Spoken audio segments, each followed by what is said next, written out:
There was an editor whose skills, like, we literally charge $5,000 a month. The customer then agrees, like, hey, yeah, their skills are really good. I'd love to hire them. They get on the call and they're like, hey, editor, just happen to be curious. What were you making in your last job? And now you try and tell the person, like, hey, whatever you do, don't mention your salaries. Sometimes they don't listen. They're on the spot. Basically said his last job was $500 a month. Last job equals current job. But really, like, I think their skills are actually so, like, they're an amazing editor. It's like, hey, dude, you just don't know what you're worth. There was a jackhammer going at like 1:15 in the morning. I'm in a very nice residential neighborhood where people pay like absurd rents. Everyone was freaking out. Like, there was just chaos in the streets. And then the old lady just came and started like kicking over cones, and she shut down the whole thing. They were like, lady, I'm trying to feed my family. She's like, I don't give a shit about your family. I'm trying to sleep.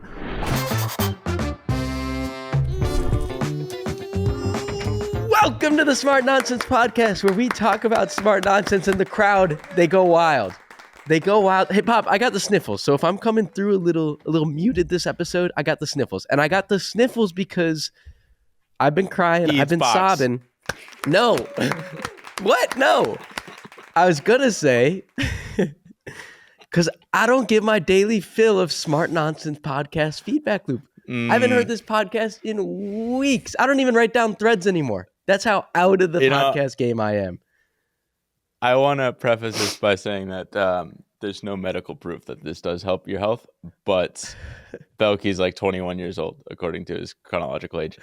So no, we got to get you back 20. down. We got to get these numbers up with the pod. Don't correct me and say you're 20.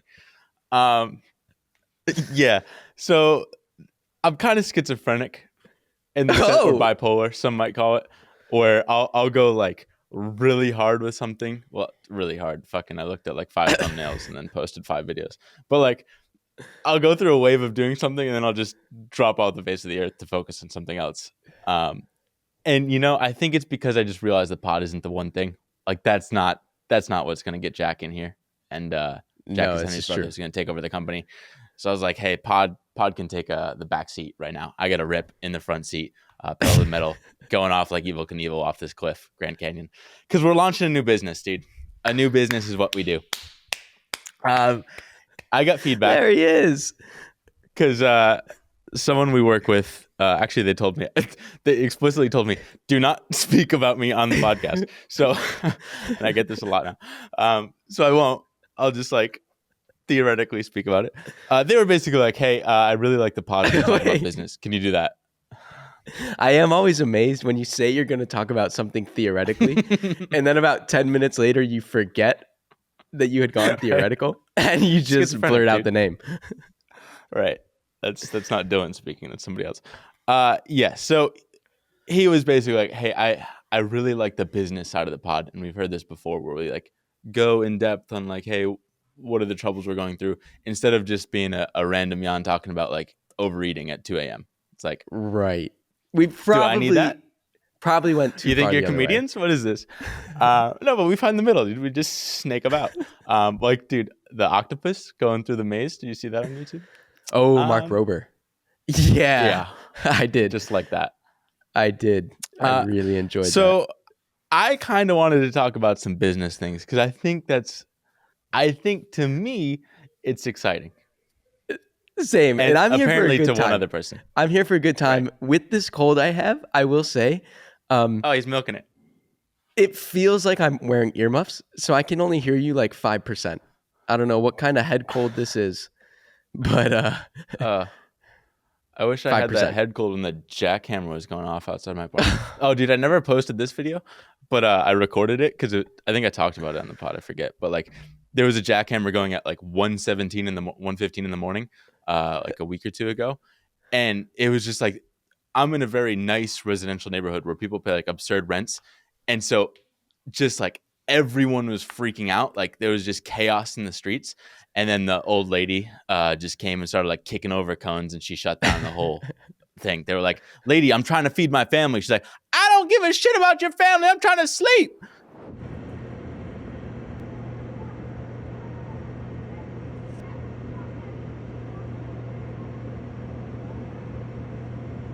Well, you told me she actually got the workers to go home, which blew my mind. Right. She took on like 6 big men. Not in a physical fight, but a But I'm verbal like, fight. they were there to show up for a shift, to do their work. They started doing their work, and they actually stopped. It's impressive. Well, Give me that's the what's business, happened when you're Pop. paid hourly. Business, dude. Okay. Well, we've had this issue for a long time of not selling. We have a company, but we don't sell that company. Now, one of the reasons why we don't sell is because we don't believe in the product. And what is that product? That product is we're going to put a video editor on your team and you're just going to rip with them, create awesome content. The problem is we don't have video editors. We have animators, which are really sick at a thing called animation. But that thing is something that most people outside of us on our shorts do not need. Had the fireworks going off because I did 2 thumbs up. And this is on Riverside. Which isn't even in the final video, unless Koi puts it in there. Thanks, Koi. I got you, homie. So we've been sandtrapped for a while of like selling people the wrong product, so we just stopped selling. You got to stop that. We just stopped selling. And so we finally realized like, hey, people want video editors. So we got to like shift towards that. Ideally, we still have enough people that want like animation and high-end stuff, so our team can still be working. But like the future is just video. Yeah. So we've been just battling with a couple different business models that can make this happen. It's been between this like support shepherd, which is this like recruiter model. You just pay once and you get like an editor for life. Like they're yours. You just pay for them. Bam. Or growth assistant, where it's like you pay maybe $3 or $4 a month and you just get an awesome person embedded in your team. And then they're an editor, but like you pay us. So it's like less hassle with dealing with contracts and like trial tasks. It's just like, I want someone, here they are. So we've been going back and forth of like, what do we want to do? Well, and the growth assistant model is a managed marketplace, and growth assistant and Clipped, how we exist right now, the value they're providing in the middle is like all of the human ops. So you're vetting talent, you're hiring them, you're training them, you're getting them on payroll, you're getting contracts, you're doing all that stuff that like a lot of people don't want to do. They just want to subscribe with their credit card and get somebody on their team. Right. So we basically went into the mode of like, which business model is better for us? We've been trying this like editor. We've basically been doing growth assistant, but like the wrong product. Like we had animators for editors.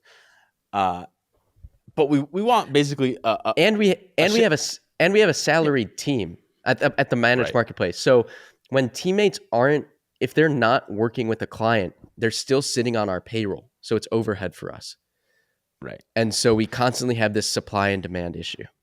Well, that's fine because we make our own content. That's fine if these people that are just like not working with clients can then work on our content. But the problem is our content is now so amazing. And like it's kind of a niche of a niche. Come on, I don't make it, so I'm kind of speaking about you. Henry's videos are so amazing that most of the team can't do them because it's like character animation. It's niche of a niche. So now they're just like, if they're not working with the client, we're just like paying for them, and God knows what they do. So growth assistant actually doesn't, much like Uber, right? Like the platform only pays you if you're engaged with a customer. It's perfect supply and demand. You're only making money as an Uber driver when you're in a ride, and you can turn on your car whenever you want. I think what we realized is like when you hire the best people, you don't want to give them up. So like the best people don't want this like finicky, at least it depends on expectations coming in. But like generally speaking, if you're really good, you just want like a stable salary you can count on and just like, let me focus on creating. Versus like if you work with the growth assistant, maybe you can make a lot of money, but like there's no guarantees. So it's kind of sketchy, and most people don't want that, especially in the Philippines. So we kind of reverted to like the salaried thing, which is keep the best people on our team. Just happened to not really be the best product. But now we're focused, we want to make a shitload of cash. So we're like, you know what, the cash model, let's just go shepherd, because we need that cash so that we can hire Henry's brother. We said in 2024, we are done injecting our own money into the business. Money never goes back into the business. It only comes out. Because last month, like literally 2 weeks ago, we had to send 40 grand into the business. I'm like, well, that is the last that's ever going to happen. It's not though. Maybe December. And then it's never going to happen again. God, I hope not December. No, but the nice thing is like when you finally have a product. So basically we've been testing out selling this headhunter thing or recruiter thing to people. Can I say something? Something? The two pros, right? For building like a growth assistant, you create a ton of enterprise value. Adrian, the CEO of Growth Assistants, running a company that's doing $11 million in annual recurring revenue. That's a monster. Like somebody would want to buy that because it just recurs. It just compounds. Support Shepherd gets all of their profit up front. So you just get a ton of cash. So that's like it's like, which do you want? A ton of enterprise value on the back end or a ton of upfront cash just now and as few people as possible? Right. I think that last point is key because we've always been like epicenter. Epicenter's our thing that's just like get to the root and just have like a really tight, high talent dense core. The interesting thing about Shepherd is because they're basically like, we'll put out any job post for you and figure out where in the Philippines someone awesome is. They need a team of like 100+ recruiters, and they're just going out and like trying to source talent versus like we're laser focused on just video. So we don't need a massive team of recruiters. We just like use our network already and like harp on that. So the nice thing is we could in theory have a team of just like a handful of people that make all this money versus like you go the growth assistant way or like kind of the model we're on currently. The only way you scale is by increasing the team size. So Adrian's team is like 300 people working for her at any one time. She's like shuffling them around and like canceling. It just sounds like a big headache versus just like the simple, just a couple killers. So that's personally what's more exciting to me right now, or at least to us. So we've been focused on it, but like one thing, a quick realization was basically like, we're used to this thing where we have awesome animators or editors on tap. So if you're interested, we can just like match you right away and you just start and you're paying us. We had to get used to like someone comes in, hey, I'm interested in an editor. Maybe they don't want to start immediately, or like now they have to go and get like samples and we got to communicate with people. And like, there's just like a turnaround process of like a month before someone's comfortable making a hiring decision, at least a month. So it's been on a the really slow Support Shepherd recruiting side. But when we're more managed marketplace, like when you hail an Uber, it's just, I need an editor. Right. Okay, subscribe. Here's the person we've vetted and trained. Right. It's overnight. Almost like we're going to Uber, you just go and here's your driver versus like, hey, we're going to find the best driver for you for life.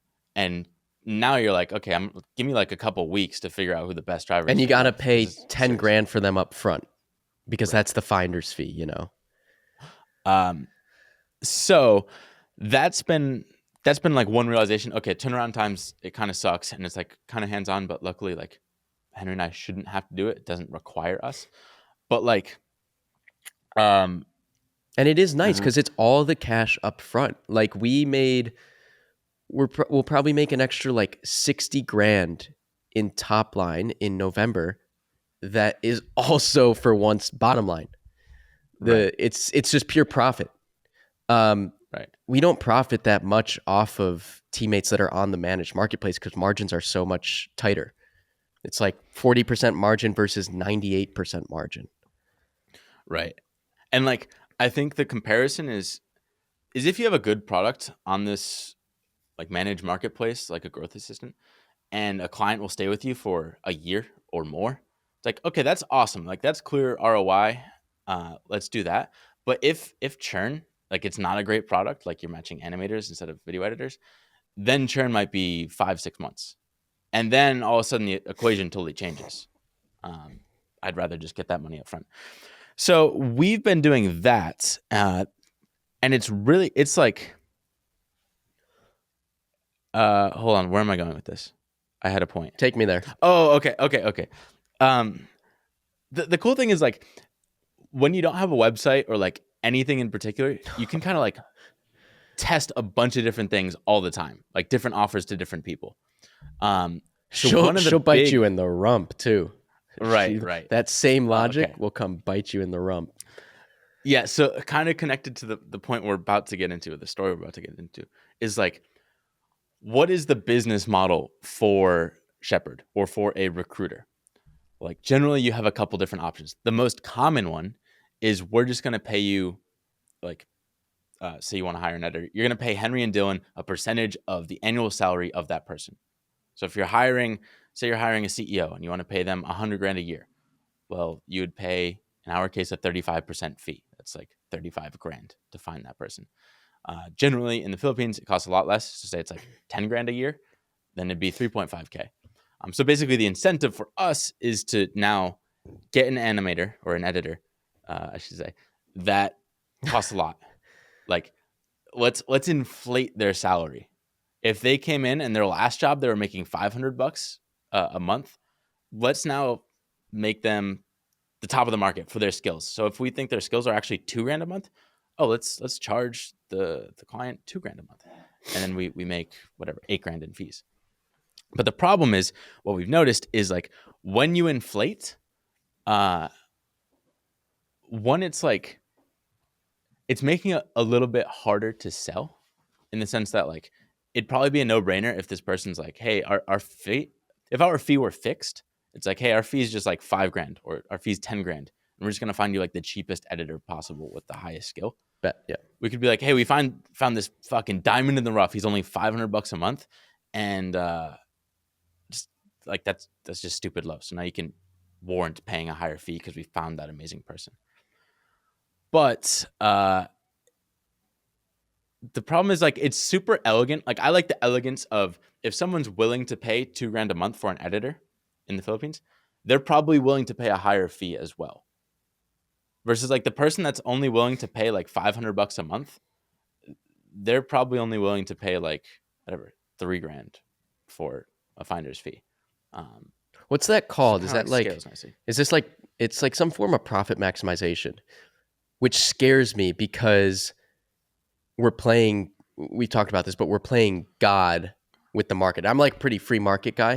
Where it's just like whatever the supply is, give it to the demand. Right. But to sit in the middle and negotiate salaries, and right, because we basically have complete information. We're like, we know how much this person is willing to accept their bottom dollar, the editor, and then we know how much this person over here is willing to pay. And now we're kind of like, in a sense, it's kind of screwing over the like client side. Like, we're more biased towards the editor side, because our incentives are more aligned with the editor. But, like, generally speaking, the editors are just like drastically underpaid for their skills.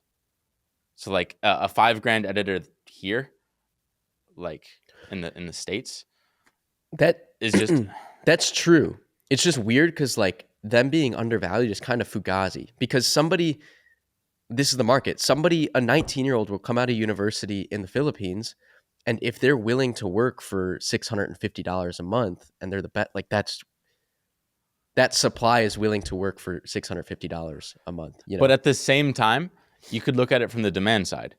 You're like, well, if fucking 5 people are willing to pay this person $2,000 a month, now you should say that's their price. Right? Right. You keep going until someone's not willing to pay anymore, and you just match that. I just don't know if we're gonna massacre the entire Filipino market. Well, it's good. I think what's going to be amazing is, like, we've been getting testimonials thanks to Linky, who's like we hired her for sales, but it turns out she's just a beast at, like, I don't know, just proactive at everything. So she's been getting testimonials from all these people who were like, hey, we doubled your salary overnight, if not like 5x in certain cases, which is absurd. So I think it's just going to attract the best talent. But we've also run into the problem of, like, sometimes we'll sell editors for like more than even our team is making. And then it's like, oh, what the fuck happens then? Or like we have that's what we got someone on the team. It gets kind of tricky and complicated. I think we have a solution. Like, we'll never sell someone on the platform, like the recruiter model, for more than what we pay our team, which might be the managed marketplace model. Right. So we'll probably do a hybrid. But just while we're on that other topic, like, this kind of chaotic podcast, but like we've run into this problem of basically, like, we tell the editors like, hey, whatever you do, don't mention anything about salary. Like, we will handle negotiations for you. Just show up, smile, and say you're ready to edit. And then we'll do the rest. And then we're just going to match you, make sure it's the best person. And like, hey, if this doesn't work out, we'll find someone else, because these are what your skills are worth. The problem then is, like, we had one clear example. Like, is he going to name him? Is he going to name him? No, I won't name it, but it's probably obvious if the person listens. But basically, like, there was an editor whose skills, like, we literally charge $5,000 a month for this exact product that this person is making. So like, that is what one person is willing to spend for this sort of editor is like $5,000 a month. So we know their skills are through the roof. Now we pegged them like, hey, let's charge like the max we're comfortable doing, which is like they're $2,000 a month, which would mean like $8,000 for us in fees. And that's like what we should be able to sell them for. The problem is like the customer then agrees like, hey, yeah, their skills are really good. I'd love to hire them. They get on the call and they're like, hey, editor, just happen to be curious. What were you making in your last job? Because now you're making $2,000. That's sick. Like, what was your salary before? And now you try and tell the person like, hey, whatever you do, don't mention your salaries. Sometimes they don't listen. They're on the spot. Basically said his last job was $500 a month. Last job equals current job. Yeah. Currently making. So basically, you're telling me these cons, Dylan and Henry, are going from 500 to 2,000. And now it's like, okay, something fucked up's going on. Like, how much would you actually be willing to accept? And it's a lot closer to 500 than fucking 2,000. And now we get put in a pickle. But really, like that's the qualm I have is like, I think their skills are actually so, like, they're an amazing editor. It's like, hey, dude, you just don't know what you're worth. Like, probably because you don't have access to the American markets. But like, if people in America knew you were available, they would be willing to pay, again, up to $5,000 a month for your skills.